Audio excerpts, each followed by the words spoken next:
ജാനുവരി 1 എന്ന പുതുവർഷ പുലരി, പുതുവർഷം എന്നത് നമുക്ക് യാതൊരു ബന്ധവുമില്ല. പക്ഷെ എന്തിനാ ജാനുവരി നമ്മുടെ മാസമേ അല്ല, അങ്ങനെ ഒരു പുതുവർഷം നമുക്കില്ല എന്നൊക്കെ വിവരക്കേട് എന്തിനാ പറയണത്? അള്ളാഹുവിന്റെ റഹ്മത്തിനെ തൊട്ട്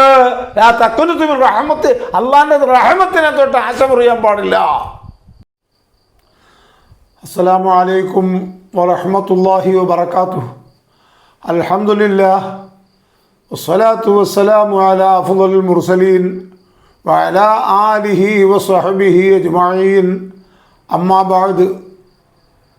പ്രിയമുള്ള സഹോദരങ്ങളെ, സുഹൃത്തുക്കളെ, അള്ളാഹുവിൻ്റെ മഹത്തായ അനുഗ്രഹം കൊണ്ട് നമ്മൾ 2025 ജാനുവരി 1 എന്ന പുതുവർഷ പുലരി കണി കണ്ട് ഉണർന്ന് പുതുവർഷത്തിൻ്റെ ആഘോഷത്തിലും ആനന്ദത്തിലും ആണ് ഉള്ളത്. ഈ പുതുവർഷം എന്ന് പറയുന്നത് ചില ആളുകൾ, ചില മുസ്ലിയാക്കന്മാരുടെ വീഡിയോകൾ കാണാനിടയായി. ഒരു മുസ്ലിയാരുടെ അയാൾ പറയുന്നുണ്ട്, നമ്മുടെ വർഷമല്ല അത് നമുക്ക് യാതൊരു ബന്ധവുമില്ല.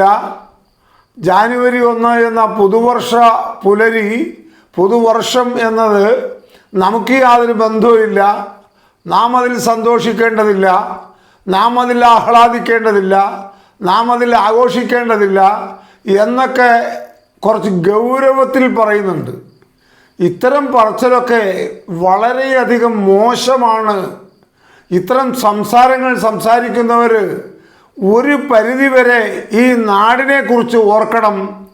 നാടിൻ്റെ പശ്ചാത്തലം, നാടിൻ്റെ രീതി, നാടിൽ ഉള്ള ഒരു സ്വഭാവമുണ്ട്. ആ സ്വഭാവവും അതൊക്കെ ഒന്ന് ചിന്തിക്കാതെ ഒറ്റയടിക്ക് ഇങ്ങനെയൊക്കെ പറഞ്ഞു കളയരുത്. ഇസ്ലാമിൻ്റെത് മുഹറമാണ്, മറ്റത് മറ്റവരുടെയാണ് എന്നൊക്കെ എന്ത് വിവരക്കേടാണ്. ആരുടേത്? ഇന്ന ഇദ്ദത്ത ശുഹൂരി ഇൻദല്ലാഹ് 12 ശഹ്റൻ ഫി കിതാബില്ലാഹ്. അള്ളാൻ്റെ കിതാബിൽ 12 മാസമാണ്.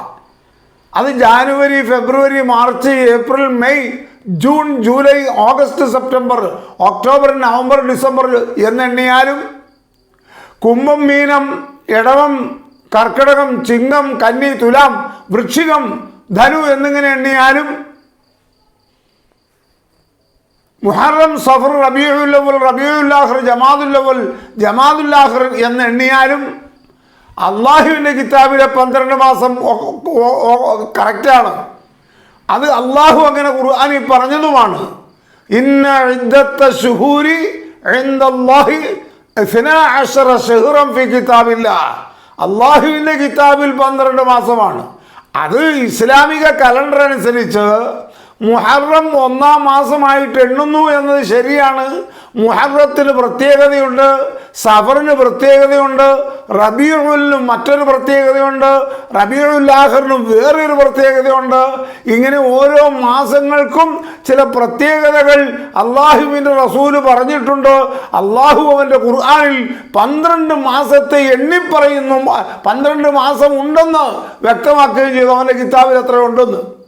അപ്പോൾ അതിൽപ്പെട്ട ഈ മുഹറമാണെങ്കിലും സഫറാണെങ്കിലും റബീഉൽ അവ്വലാണെങ്കിലും അത് നമ്മുടെ മാസമാണ് എന്ന് നമ്മൾ വിശ്വസിക്കണം. അത് നമ്മുടെ കലണ്ടറാണെന്ന് നമ്മൾ വിശ്വസിക്കണം. അത് ഖുർആൻ പറഞ്ഞ 12 മാസങ്ങളുടെ 12 മാസമാണ് നമ്മൾ മനസ്സിലാക്കണം. അതൊക്കെ ശരിയാ. പക്ഷെ ജാനുവരിയെ അത് നമുക്ക് ബന്ധമില്ലാത്തതാണ്, അത് വേറെ ആരുടെയാണ്, അതിൽ യാതൊരു സന്തോഷവും പാടില്ല എന്നൊക്കെ പറഞ്ഞാൽ അത് തനിച്ച വിവരക്കേടെന്നല്ലാതെ അതിനെക്കുറിച്ച് ഒന്നും പറയാനില്ല. ഒരു വലിയാരുടെ ആ മാസത്തെക്കുറിച്ചുള്ള പ്രസംഗം കേട്ടതുകൊണ്ടാണ് ഇത്രയും ഞാൻ പറയാനിടയായത്. അല്ലെങ്കിൽ ഞാൻ അതിനെ ഉദ്ദേശിച്ചല്ല പറയാൻ പോയത്. അതല്ല നമ്മുടെ വിഷയവും നമ്മൾ ചർച്ച ചെയ്യണതും ആ കാര്യത്തെക്കുറിച്ചല്ല. പക്ഷേ ഇങ്ങനെയൊക്കെ പറയുന്നത് എന്തിനാ? നമ്മുടെ മാസം മുഹറമാണ്, നമുക്കറിയാമല്ലോ. മുഹറം നമ്മുടെ മാസം എന്ന് പറഞ്ഞാൽ നമ്മുടെ മാസത്തിൻ്റെ തുടക്കം. ജാനുവരി നമ്മുടെ മാസമാണ്. നമ്മൾ ജാനുവരി അനുസരിച്ച് കാര്യങ്ങൾ നീക്കുന്നവരാണ്. മുഹറം അനുസരിച്ചും കാര്യങ്ങൾ നീക്കുന്നവരാണ്. ചിങ്ങം, കന്നി, തുലാമക്ക്, ദാമുദൈനി, വത്തര, കുംഭം തുലാം എന്നൊക്കെ പറഞ്ഞ് മാസക്കണക്ക് അടിക്കണക്കുണ്ടെന്നതിൽ മാസത്തെ എണ്ണി പറഞ്ഞിട്ടുണ്ട്. ആ മാസവും നമ്മുടെ മാസങ്ങൾ തന്നെയാണ്. നമ്മൾ മലയാളികൾ എണ്ണുന്ന മാസമാണ് ചിങ്ങം, കന്നി, തുലാം, വൃശ്ചികം, ധനു, മകരം, ഇങ്ങനെ എണ്ണി 12 മാസം നമ്മൾ മലയാളികൾ എണ്ണുന്നുണ്ട്. അതുപോലെ ജാനുവരി, ഫെബ്രുവരി, മാർച്ച്, ഏപ്രിൽ അങ്ങനെയും എണ്ണുന്നുണ്ട്. മുഹറം, സഫർ, റബീഉൽ അവ്വൽ എന്ന് പറഞ്ഞുകൊണ്ടുന്നുണ്ട്. അത് മുഹറം നമ്മുടെ കലണ്ടർ അനുസരിച്ച് 1-ാം മാസമാണ്. അതൊക്കെ ഇസ്ലാമിൽ പുണ്യകരമായ മാസവുമാണ്. ആ മാസം ജാനുവരിയിൽ വന്നാലും നമ്മൾ മുഹറത്തിന് കൊടുക്കുന്ന പ്രാധാന്യവും നഷ്ടപ്പെട്ടു പോകാനില്ല. ഈ 12 മാസം അള്ളാന്റെ കിതാബിൽ ഉണ്ടെന്നുള്ള പറഞ്ഞതുമാണ്. അപ്പം അതിനുവേണ്ടി എന്തിനാ ആക്ഷേപിച്ച് സംസാരിക്കുന്നത്? നമ്മുടെ മാസമാണെന്നോ, നമ്മുടെ കലണ്ടർ ഇങ്ങനെയാണെന്നോ, നമ്മുടെ എണ്ണം എങ്ങനെയാണെന്നോ, തുടക്കം ഇങ്ങനെയാണെന്നോ ഒക്കെ നമ്മൾ പറയാം. റമദാന് മഹത്വം ഉണ്ടെന്ന് പറയാം, ഇതൊക്കെ ശരിയാ. പക്ഷെ എന്തിനാ ജാനുവരി നമ്മുടെ മാസമേ അല്ല, അങ്ങനെ ഒരു പുതുവർഷം നമുക്കില്ല എന്നൊക്കെ വിവരക്കേട് എന്തിനാ പറയണത്? പുതുവർഷം നമുക്കില്ലാതിരിക്കാൻ പറ്റുമോ? ഇപ്പോൾ 2025 ജാനുവരി 1 ഇത് പുതുവർഷ പുലരിയാണ്. ഇത് ആര് അല്ലാന്ന് പറഞ്ഞാലും സമ്മതിക്കാതിരിക്കാൻ പറ്റൂല. പുതുവർഷം പുലരി അത് ഇസ്ലാം മാസത്തെ എണ്ണുന്നത് മുഹറം മുതലാണ്, മറ്റ് ഇംഗ്ലീഷ് എണ്ണുന്നത് ജാനുവരി മുതലാണ്. ഈ വക ഡിഫറൻസാണ് അതിനകത്തുള്ളത് എന്ന് വിചാരിച്ച് ജാനുവരി നമ്മുടെ മാസമല്ല, അതങ്ങനെയാണ് ഇങ്ങനെയാണ്. എന്തിനാണ് എല്ലാത്തിനും ഈ അതും ഇതും പോയി കണ്ടുപിടിക്കാനും അതിനെ വിമർശിക്കാനും തയ്യാറായിക്കൊണ്ടിരിക്കുന്നത്? എന്തിനാ? അതും എന്ത് ഗൗരവത്തോടുകൂടി ആ കാര്യമൊക്കെ പറഞ്ഞുകൊണ്ടിരിക്കുന്നത്. അപ്പോൾ അതുകൊണ്ട് അതൊന്നും അത്ര ഒരു നല്ല കീഴ്വഴക്കമാണെന്ന് തോന്നുന്നില്ല. അതുകൊണ്ട് പറഞ്ഞതേ ഉള്ളൂ. ഏതായാലും റഹ്മാനായ റബ്ബ് സുബ്ഹാനഹു വ തആല അവൻ്റെ കലണ്ടറിൽ, അവൻ്റെ കിതാബിൽ നിശ്ചയിക്കപ്പെട്ട 12 മാസങ്ങളിൽ ഈ ഒരു മാസം പുതുവർഷ സ്റ്റാൻഡേർഡ് നമ്മുടെ കണക്ക് ഇതനുസരിച്ച് ഇത് ജനുവരി 1 നമ്മൾ ഒരു വർഷത്തിലേക്കും കൂടി കടക്കുകയാണ്. 2025 എന്ന് പറയുന്ന ഈ ദിവസത്തിൽ ഒരു വലിയ മഹത്വം നമുക്ക് വന്ന് കിട്ടി. ഇവിടെ ജനുവരി 1 അതോടൊപ്പം റജബ് 1. റജബിന് എന്താ പ്രത്യേകത? റജബും ഷഅബാനിലും നീ ഞങ്ങൾ ബർക്കത്ത് ചെയ്യണേ അല്ലാ എന്ന് അള്ളാഹുവിനോട് പ്രാർത്ഥിക്കാൻ നബി പ്രത്യേകം പഠിപ്പിച്ചിട്ടുണ്ട്. റജബിലും ഷഅബാനിലും നീ ഞങ്ങൾക്ക് ബർക്കത്ത് ചെയ്യണം. പടച്ചവനെ, നീ ഞങ്ങൾക്ക് റജബിലും ഷഅബാനിലും ബർക്കത്ത് ചെയ്യണേ അല്ലാ എന്ന് അള്ളാഹുവിനോട് പ്രാർത്ഥിക്കുന്നതോടൊപ്പം റമദാനിലേക്ക് ഞങ്ങളെ എത്തിക്കണേ അല്ലാ. അതിനു മുമ്പ് ഞങ്ങളെ മരിപ്പിച്ചു കളയല്ലേ. ഞങ്ങൾ നിന്റെ കണക്കനുസരിച്ച് ആയുസ് തീർന്നവരാണ്, എന്നാൽ തന്നെ നീ ഞങ്ങൾക്ക് ആയുസ് കൂട്ടിത്തരണേ അല്ല. റമദാനിലേക്ക് എന്തിന്? ഒരു റമദാൻ കൂടി ഞങ്ങൾക്ക് ഉപയോഗപ്രദമാക്കാൻ. ഞങ്ങൾ കഴിഞ്ഞ റമദാൻ ഉപയോഗിച്ചതിനേക്കാൾ കുറച്ചുകൂടി നന്നായിട്ട് ഒരു റമദാൻ കൂടി ഉപയോഗിക്കാൻ ഞങ്ങൾക്ക് റമദാനിലേക്ക് ഞങ്ങളെ എത്തിക്കണേ അല്ല. റജബിലും ഷഅബാനിലും ബർക്കത്ത് ചെയ്യണേ അല്ല എന്ന് പ്രാർത്ഥിക്കാൻ ആദരവായ നബി പഠിപ്പിച്ചു. ആ ദിവസവും ജാനുവരി 1 ഒന്നായിട്ട് വന്നു. നമുക്ക് സന്തോഷമാണ്, ആഹ്ലാദമാണ്. ആ ആഹ്ലാദവും സന്തോഷവും എല്ലാവർക്കുമുണ്ട്. ആയുസ് കിട്ടിയതിൻ്റെ സന്തോഷം. അപ്പോൾ അത് ഉപയോഗപ്പെടുത്തുവാനും ഈ റജബിൻ്റെ രാത്രി വളരെ പ്രധാനമായ ദുആ ചെയ്യേണ്ടതാണ്. എന്ത് കാര്യം ചോദിച്ചാലും അല്ലാഹു അത് സാധിപ്പിച്ചു തരാനും സാധ്യതയുള്ള ഒരുപാട് റസൂലുള്ളാഹി ദുആക്ക് ഉത്തരം കിട്ടുമെന്ന് പറയപ്പെട്ട ഒരു മാസമാണ് റജബ് എന്ന് പറയുന്നത്. ആവശ്യം എന്തുണ്ടെങ്കിലും കുഴയണ്ട, റബ്ബിൻ്റെ വാതിൽ മുട്ടുവാൻ മടിക്കണ്ട, തുറക്കും ക്ഷണം സോദര വിധിയുള്ളതാ ഖുർആനിലായി നമ്മോട് പ്രഖ്യാപിച്ചതാ. മഹാനായ തഴവ പറഞ്ഞതുപോലെ ഈ ആവശ്യം എന്തുണ്ടെങ്കിലും അള്ളാഹിനോട് ചോദിക്കണം. അത് അള്ളാഹു പറഞ്ഞതാണ്. നിങ്ങൾ ഒരു കാര്യം നിങ്ങൾ എന്നോട് ചോദിക്കുക, ഞാൻ നിങ്ങൾക്ക് ഉത്തരം തന്നേക്കാന്നാ. നിങ്ങൾ എന്നോട് ചോദിക്കുക, ഞാൻ നിങ്ങൾക്ക് ഉത്തരം തന്നേക്കാന്നാ. ഞാനല്ലാതെ നിങ്ങൾക്ക് ഉത്തരം തരാൻ പറ്റുന്ന ഒരു സംഗതിയും ഇല്ല എൻ്റെ മഖ്ലൂക്കുകളുടെ കൂട്ടത്തിൽ. ബാക്കിയുള്ളതെല്ലാം മഖ്ലൂക്കാണ്, ഞാൻ ഖാലിഖുമാണ്. ഞാനാണ് നിങ്ങൾക്ക് വെള്ളം തരുന്നത്, ഞാനാണ് നിങ്ങൾക്ക് വായു തരുന്നത്, ഞാനാണ് നിങ്ങൾക്ക് ആകാശത്തിൻ്റെ ചോട്ടിൽ താമസ സൗകര്യം ഉറപ്പെടുത്തിയത്, ഞാനാണ് തീ ജ്വാലയുള്ള അഗ്നിജ്വാല ജ്വലിക്കുന്ന ചൂടിൻ്റെ തീയുടെ ഒരു ഗോളമായ സൂര്യനിൽ നിന്ന് നിങ്ങൾക്ക് ഉപകാരപ്രദമായ ഈ ഊർജം നിങ്ങൾക്ക് തരുന്നത് ഞാനാണ്. ഖലഖലക്കും മാ ഫിൽ അർദി ജമീഅ, ഭൂമിയും ഭൂമി ഉൾക്കൊള്ളുന്ന മുഴുവനും നിങ്ങൾക്ക് സൗകര്യപ്പെടുത്തി തന്നത് ഞാനാണ്. ആ ഞാൻ അഥവാ അള്ളാഹു, ആ അള്ളാഹുവിനോട് കാര്യങ്ങൾ ആവശ്യപ്പെടാൻ പറ്റിയൊരു സമയമാണ് ദുആ ചെയ്യാൻ. വേറെ ആരോടും പറഞ്ഞിട്ട് ഒരു രക്ഷയില്ല.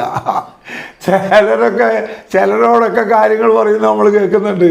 ആ പറഞ്ഞുകൊണ്ടൊന്നും ഒരു കാര്യവും നടക്കില്ല. അതാ അസ്മാഉൽ ഹുസ്ന എടുത്ത് പരിശോധിച്ച് നോക്കി, 99 പേരും ആ പേരിൻ്റെ ഒക്കെ അർത്ഥമൊക്കെ മനസ്സിലാക്കി പഠിച്ചു നോക്കിയാൽ ഒരു കാരണവശാലും ഒരു കാര്യവും അള്ളാഹുവിനോടല്ലാതെ ഒരുത്തരം പറയുകയില്ല. അള്ളാഹുവിനെ കഴിവുള്ളൂന്നേ, വേറെ ആർക്ക് കഴിവ്? അള്ളാഹുവിനെ കഴിവുള്ളൂ, നിത്യമായ കഴിവ്. അള്ളാഹുവിനാണ് സ്ഥായിയായ കഴിവ്. അള്ളാഹുവിനാണ് ആർക്കെങ്കിലും പകർന്നു കൊടുക്കാനുള്ള കഴിവ് അള്ളാഹുവിനാ. എനിക്ക് ഈ നിമിഷം മുതൽ ഇവിടെ നിന്ന് അങ്ങോട്ടും ഇതുവരെ ജീവിച്ചതും ഇനി ഇവിടെ നിന്ന് അങ്ങോട്ടൊരു ഒരു സെക്കൻഡ് ആയുസ് തരാൻ ഈ ഭൂലോകത്ത് ഒരു ശക്തിക്ക് സാധ്യമല്ല, ഒരാൾക്കും സാധ്യമല്ല. മരിക്കാൻ കിടക്കുന്നവന് മരിച്ചു എന്ന് നമുക്ക് തോന്നിയവരും രക്ഷപ്പെട്ടു വന്ന് ജീവിക്കുന്നു. മരിക്കൂല, ഒരു കുഴപ്പമില്ല എന്ന് പറഞ്ഞ് പെട്ടെന്ന് പോകുന്നു, തീർന്നു പോകുന്നു, കുഴഞ്ഞു വീണ് മരിക്കുന്നു, തല്ലിക്കൊന്നാ മരിക്കാതെ 90 വയസ്സായിട്ട് കിടക്കുന്നു. ഇതൊക്കെ അള്ളാന്റെ പണിയാണ്. ആ അള്ളാനെ കനക്ക് കുറച്ചുകൊണ്ട് വേറെ പലർക്കും ഞങ്ങളെ സഹായിക്കാൻ കഴിയും. അതുകൊണ്ട് സഹായിക്കണേ, രക്ഷിക്കണേ, രക്ഷിക്കണേ എന്ന് പറഞ്ഞുകൊണ്ട് ഒരു കാര്യവുമില്ല. വേറെ അള്ളാഹുത്തല ആർക്കും കഴിവ് കൊടുത്തിട്ടില്ല എന്നൊന്നും അല്ല ഈ പറയണത്. കത്തിക്ക് മുറിക്കാനുള്ള കഴിവ് അള്ള കൊടുക്കുന്നതാ. കത്തിക്ക് മുറിക്കാനുള്ള കഴിവ് അള്ള കൊടുക്കുന്നതാ. സൂര്യന് ചൂട് അള്ള കൊടുത്തതാ. ചന്ദ്രന്റെ കഴിവ് അള്ള കൊടുത്തതാ. ഗോള നക്ഷത്രങ്ങളുടെ മുഴുവനും കഴിവ് അള്ളാഹുവിൻ്റെ വകയാ. പച്ച പുല്ലിലുള്ള എല്ലാ കാര്യങ്ങളും അള്ളാഹുവിൻ്റെതാ. അപ്പൊ ആ അള്ളാഹുവിൽ പൂർണ്ണമായി വിശ്വസിച്ച് ആ അള്ളാഹുവിനോട് പറയേണ്ടതുപോലെ പറഞ്ഞ് ദുആ ചെയ്യാൻ, ദുആക്ക് ഉത്തരം കിട്ടുന്ന ദിവസമാണ് ഇന്ന് റജബ് 1. അതിനും ചില മുസ്ലിയാക്കന്മാരുടെ പ്രസംഗം ഒക്കെ കേട്ടു. ഈ റജബിൽ നിങ്ങൾ ഇങ്ങനെ ഒരു ദുആ ചെയ്താൽ നിങ്ങൾക്ക് ഉത്തരം കിട്ടാതെ ഇരിക്കുന്ന പ്രശ്നമില്ല, 100% ഉറപ്പ്, ഗ്യാരണ്ടി എന്നൊക്കെ പറയാൻ നിനക്കെന്നാ കാര്യം? ദുആക്ക് ഉത്തരവുണ്ടെന്ന് ഹബീബായ നബി പറഞ്ഞു. അതുകൊണ്ട് ഇന്ന ദുആ ചെയ്തോളാൻ പറഞ്ഞു. ഇന്നതുപോലെ ദുആ ചെയ്ത് ദിവസം നല്ലതാന്ന് പറഞ്ഞു എന്നല്ലാതെ ആ ദിവസം 100% ഞാൻ നിങ്ങൾക്ക് ഗ്യാരണ്ടി തരാൻ മാത്രം ഉറപ്പ് നിങ്ങളോട് പറയാൻ എനിക്കെന്താ കാര്യം? അങ്ങനെയാണെങ്കിൽ റജബ് 1-ാം ദിവസമൊന്നും ഉണ്ടായിരുന്നില്ലേ? സദ്ദാം ഹുസൈൻ കൊല്ലപ്പെടുന്നതിന് മുമ്പുള്ള ഈ രാജ്യത്തെ ആൾക്കാർ ദുആ ചെയ്തത് റജബ് ഒഴിവാക്കിയാണോ? റജബിലെ ഈ ഒരു ദിവസം ഒഴിവാക്കിയാണോ ദുആ ചെയ്തത്? അല്ലല്ലോ. റജബിലും ദുആ ചെയ്തു, ഷഅബാനിലും ദുആ ചെയ്തു, റമദാനിലും ദുആ ചെയ്തു. എന്നിട്ട് എന്ത് നടന്നു? പടച്ചോൻ തീരുമാനിച്ചു നടന്നു. പടച്ചോൻ തീരുമാനിച്ചെന്താ? തൂക്കിലേറ്റി കൊല്ലപ്പെടാൻ. അല്ലാതെ അത് അവർ മനഃപൂർവ്വം ചെയ്തുണ്ടാക്കിയതൊന്നുമല്ല. അത് അവർ പ്രത്യേകിച്ച് ഇയാളോടുള്ള ദേഷ്യം കൊണ്ട് ഇയാളെ അങ്ങോട്ട് കൊന്നേ അടക്കൊന്ന് തീരുമാനമെടുത്ത്, എത്ര തീരുമാനം എടുത്താൽ കൊല്ലാൻ പറ്റും? അന്ന് തീരുമാനിക്കാതെ അത് അള്ളാഹു തീരുമാനിച്ചതാണ്. അള്ളാഹിന്റെ ഖദർ യാസീൻ്റെ അവസാനത്തിൽ എന്ന അള്ളാഹുവിൻ്റെ കഴിവ്, അള്ളാഹു ഉദ്ദേശിക്കുന്ന രീതിയിൽ കാര്യങ്ങൾ നടക്കുകയുള്ളൂ. വേറെ ആരുദ്ദേശിച്ചാൽ നടക്കില്ല. എന്നൊരു വലിയാർ പറയണോ, ഇന്ന് റജബ് 1 നിങ്ങൾ എന്ത് ആവശ്യമുണ്ടെങ്കിലും അള്ളാഹിനോട് ചോദിച്ചോ, 100% നിങ്ങൾക്ക് ഉറപ്പാണ് ഉത്തരം. ആര് പറഞ്ഞു 100% ഉറപ്പാണ്? നബി സല്ലല്ലാഹു അലൈഹി വസല്ലം പറഞ്ഞു. അതുകൊണ്ട് റസൂലുള്ളാഹി സ്വല്ലല്ലാഹു അലൈഹി വസല്ലം പറഞ്ഞ ഒരുപാട് ദുആ ഉണ്ട്. ഈ രാജ്യത്തുള്ളവരെല്ലാവരും ദുആ ചെയ്താൽ ആ ദുആക്കൊക്കെ ഉത്തരം അങ്ങനെ കിട്ടിക്കൊണ്ടിരിക്കുകയാണ്. അത് റസൂലുള്ളാഹി പറഞ്ഞത് ശരിയാ. അത് അള്ളാഹുവിനോട് ചോദിക്കാൻ പറ്റുന്നവൻ ചോദിക്കേണ്ട രീതിയിൽ ചോദിക്കേണ്ട സമയത്ത് ചോദിച്ചാൽ അള്ളാഹുവിന് അക്കാര്യത്തിലൊരു തീരുമാനമുണ്ട്. ആ തീരുമാനവുമായി മുട്ടിയാൽ അത് നടക്കും, അല്ലേ നടക്കൂല. കാരണം നമ്മൾ ഈ സദ്ദാം ഹുസൈന് വേണ്ടി ദുആ ചെയ്തപ്പോൾ ഈ പറയപ്പെടുന്ന റജബും ഉണ്ടായി, റമദാനും ഉണ്ടായി, എല്ലാം ഉണ്ടായി. അതിലൂടെയൊക്കെ ദുആ ചെയ്തു. എല്ലാ ലോകത്തിൻ്റെ മീതെ ഒരു മിമ്പർ സദ്ദാമിനെ രക്ഷിക്കണമെന്ന് പറഞ്ഞ് ദുആ ചെയ്യാത്ത ഒരൊറ്റ മെമ്പർ ഉണ്ടായില്ല. എല്ലാ ദുആയും കേട്ടിട്ട് പടച്ചവൻ പോയി പണി നോക്കാൻ പറഞ്ഞു. ഞാൻ തീരുമാനിച്ചേക്കുന്നത് എങ്ങനെയാ അത് നടത്തുമെന്ന് പറഞ്ഞു. ഖലീലുല്ലാഹി ഇബ്രാഹിം നബി അലൈഹിസ്സലാം അള്ളാഹുവിനോട് പല പ്രാവശ്യം പല ഗണിയിൽ പല ബുദ്ധിമുട്ടിൽപ്പെട്ടപ്പോഴൊക്കെ അള്ളാഹു സുബ്ഹാനഹു വ തആല അതിൽ നിന്നൊക്കെ രക്ഷപ്പെടുത്തി ദുആ ചെയ്തിട്ടാണ്. അള്ളാഹു തീരുമാനിക്കണത് നടക്കുക. അപ്പോൾ അള്ളാഹു തീരുമാനിക്കണത് എന്തോ അത് നടക്കും. അപ്പോൾ റജബ് ആണിത്. റജബിൽ ദുആക്ക് ഉത്തരവുണ്ട്. വളരെ ശ്രേഷ്ഠതയുള്ള മാസമാണ്, പക്ഷേ ദിവസമാണ്. നമുക്ക് എന്ത് ചെയ്യാൻ കഴിയും? നമുക്ക് പ്രതീക്ഷിക്കാം. അള്ളാഹുവിൻ്റെ ആശ മുറിയാൻ പാടില്ല. അള്ളാഹു നമ്മളെ കൈവിടില്ല. അള്ളാഹു കരുണക്കടലാണ്. അള്ളാഹു കാരുണ്യത്തിൻ്റെ പ്രഭാവമാണ്. അള്ളാഹ് എന്ന് പറഞ്ഞാൽ കരുണയാണ്. പടച്ചവനെന്ന് പറഞ്ഞാൽ അത് അവൻ്റെ ദാസന്മാരായ നമ്മളോട് അവൻ കരുണ ചെയ്യും എന്ന് നമ്മൾ വിശ്വസിക്കണം. അള്ളാഹുവിൻ്റെ റഹ്മത്തിനെ തൊട്ട് അള്ളാഹിൻ്റെ റഹ്മത്തിനെ തൊട്ട് ആശ മുറിയാൻ പാടില്ല. അള്ളാഹിൻ്റെ റഹ്മത്തിനെ തൊട്ട് ആശ മുറിയാൻ പാടില്ല. അള്ളാഹു രക്ഷിക്കും, അള്ളാഹു കരുണ ചെയ്യും എന്ന് വിശ്വസിച്ച് ദുആ ചെയ്യുക. അള്ളാഹു എനിക്ക് പുറത്തു തരും എന്ന് പറഞ്ഞുകൊണ്ട് അള്ളാഹുവിന് ദുആ ചെയ്യുക എന്ന് പറയാമെന്നല്ലാതെ എൻ്റെ ഈ ദുആ കാരണം എൻ്റെ പാപമെല്ലാം പുറത്തിരിക്കുന്നു എന്ന് പറയാനൊന്നും ഒരുത്തനും ഒരു സർട്ടിഫിക്കറ്റൊന്നും അള്ളാഹു കൊടുത്തിട്ടില്ല. നിങ്ങൾ അവസാന നിമിഷം പറയാനുള്ളത് പറഞ്ഞുകൊണ്ടിരുന്നു, ദുആ ചെയ്യാനുള്ളത് ചെയ്തുകൊണ്ടിരുന്നു. പറഞ്ഞു മനസ്സിലായോ? ഇന്നിപ്പോൾ കുറച്ച് ദിവസമായി പറയണു, റജബ് ഒന്നും നിങ്ങൾ ഒരു കാരണവശാലും ഒഴിവാക്കി കളയരുതട്ടോ, ഉറങ്ങിക്കളയരുതട്ടോ, അങ്ങനെ ചെയ്ത് കളയരുതട്ടോ. അന്നത്തെ ഒരു രാത്രി നിങ്ങൾക്ക് വരാൻ പോകുന്നത് എന്തോ നിങ്ങൾ ഉദ്ദേശിച്ചോ മുഴുവനും ഇത് കേട്ട് ഏതെങ്കിലും ഒരാൾ അങ്ങനെ ചെയ്താ പണ്ട് ഞാൻ പറഞ്ഞ സദ്ദാമിൻ്റെ കാര്യം ഉൾപ്പെടെ ഒരുപാട് കാര്യം പറയാൻ കിടക്കുക. അതൊക്കെ അന്ന് തീരുമാനിക്കണമെന്ന്. എത്ര ദുആ നമ്മൾ ചെയ്താലും അള്ളാഹു തീരുമാനിക്കണം. അള്ളാഹിനോട് പറയണം, അള്ളാഹുവിനോട് ആരും എനിക്കില്ലല്ലോ നീ അല്ലാതെ എന്നും പറഞ്ഞ് നീ തേടണം വല്ലാതെ. അള്ളാഹുവിനോട് ദുആ ചെയ്യണത് അങ്ങനെ, ആരും എനിക്കില്ലല്ലോ നീ അല്ലാതെ എന്ന് പറഞ്ഞത് ആവശ്യം എന്തുണ്ടെങ്കിലും കുഴയണ്ട, റബ്ബിൻ്റെ വാതിൽ മുട്ടുവാൻ മടിക്കണ്ട, തുറക്കും ക്ഷണം സോദരാ വിധിയുള്ളതാ, ഖുർആനിലായി നമ്മോട് പ്രഖ്യാപിച്ചതാ. അങ്ങനെ ദുആ ചെയ്യുമ്പോൾ എൻ്റെ കോലം പറയുന്നത് എന്താ? ആരും എനിക്കില്ലല്ലോ നീ അല്ലാതെ എന്നും പറഞ്ഞ് നീ തേടണം വല്ലാതെ. അങ്ങനെ നീ അല്ലാതെ ആരും ഇല്ല അല്ലാ എന്ന് കരഞ്ഞ് അള്ളാഹിനോട് ദുആ ചെയ്യാൻ ആദരവായി നബി പഠിപ്പിച്ച ദിവസമാണ് റജബ്. റജബ് 1 ഉറക്കൊഴിച്ച് അല്ലെങ്കിൽ ഉറക്കത്തിൽ രാത്രിയുടെ അന്ത്യയാമത്തിൽ ഉണർന്ന് തഹജ്ജുദിനൊക്കെ ഉണർന്ന് ആ സമയത്തൊക്കെ ദുആ ചെയ്യണം. ആ സമയത്തൊക്കെ ദുആ ചെയ്താൽ അല്ലാഹു തആല നമുക്ക് ഭാഗ്യമുണ്ടെങ്കിൽ, അള്ളാഹു എന്താ നമ്മുടെ പേരിൽ നിശ്ചയിച്ചേക്കണമെന്ന് അറിയില്ല. നമ്മൾ ആഖിബത്ത് നന്നായി മരിക്കുമോ ചീത്തയായി മരിക്കുമോ നമുക്കറിയില്ല. ആഖിബത്ത് നന്നായി മരിക്കലാണ് ഏറ്റവും മഹാഭാഗ്യം. അത് തന്നെ പലരെക്കുറിച്ചും നമ്മൾ പറയേണ്ട, അയാൾ സ്വർഗത്തിൽ അയാളുടെ പദവിയൊക്കെ ഉയർത്തിയാൽ മതി പടച്ചോനെ എന്നൊക്കെ നമ്മൾ പറയാറുണ്ട്.